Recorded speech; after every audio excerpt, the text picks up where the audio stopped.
Petrol डिझेलची साठेबाजी करणाऱ्यांवर मुख्यमंत्री फडणवीसांनी कारवाईचा इशारा दिलाय। शेतकऱ्यांच्या नावाने साठेबाजी होऊ देणार नाही असं फडणवीस म्हणाले। तर साठेबाजी रोखण्यासाठी पुरवठा विभागाला कारवाईचे आदेश देण्यात आले। मागणीपेक्षा पेट्रोल 23% तर डिझेलचा 52% जास्त पुरवठा होत असल्याचं फडणवीस म्हणाले आहे। राज्यातल्या डिझेलच्या टंचाई सदृश्य परिस्थितीच्या पार्श्वभूमीवर मुख्यमंत्री फडणवीसांनी साठेबाजी करणाऱ्यांवर कारवाई होणार असल्याचा इशारा दिला आहे। काही ठिकाणी होत असलेली साठेबाजी अजिबात सहन केली जाणार नाही, यासाठी पुरवठा विभागाला कारवाईचे आदेश दिल्याचं फडणवीसांनी म्हटलं। पेट्रोलच्या संदर्भात जी काही सरासरी वापर आपला आहे, मागणी आपली आहे, त्यापेक्षा 23% जास्त आता आपण पुरवठा करतो।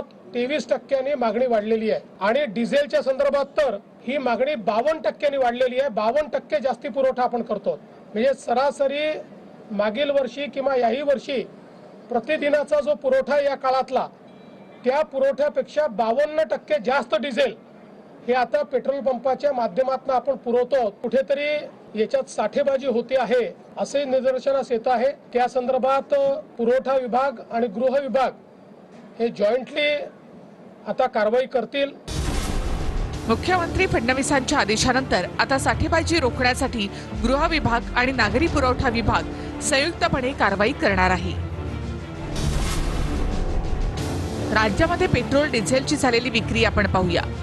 23 मेला अकोला जिल्ह्यामध्ये 310 लिटर पेट्रोलची विक्री झाली, तर 937 लिटर डिझेल विकलं गेलं। सरासरी प्रतिदिन इथे विक्री होत होती। पेट्रोल 215 तर डिझेल 369 लिटर, म्हणजे एकूणच यामध्ये वाढ झाली ती पेट्रोलमध्ये 95 लिटरची आणि डिझेलमध्ये 568 लिटरची। म्हणजे पेट्रोल 44% वाढलं तर डिझेल 154% वाढलेलं आहे।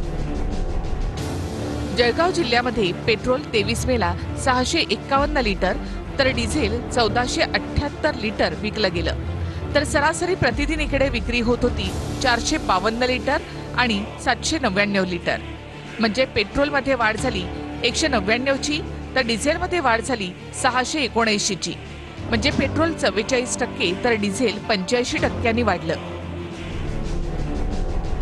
नांदेडमध्ये 23 मेला 432 लिटर पेट्रोल विकलं गेलं तर 1670 लिटर डिझेल विकलं गेलं। सरासरी प्रतिदिन इकडे विक्री होत होती ती 334 लिटर पेट्रोल आणि 781 लिटर डिझेल, म्हणजे यामध्ये वाढ झाली ती म्हणजे पेट्रोलमध्ये 97 लिटरची आणि डिझेलमध्ये 889 लिटरची।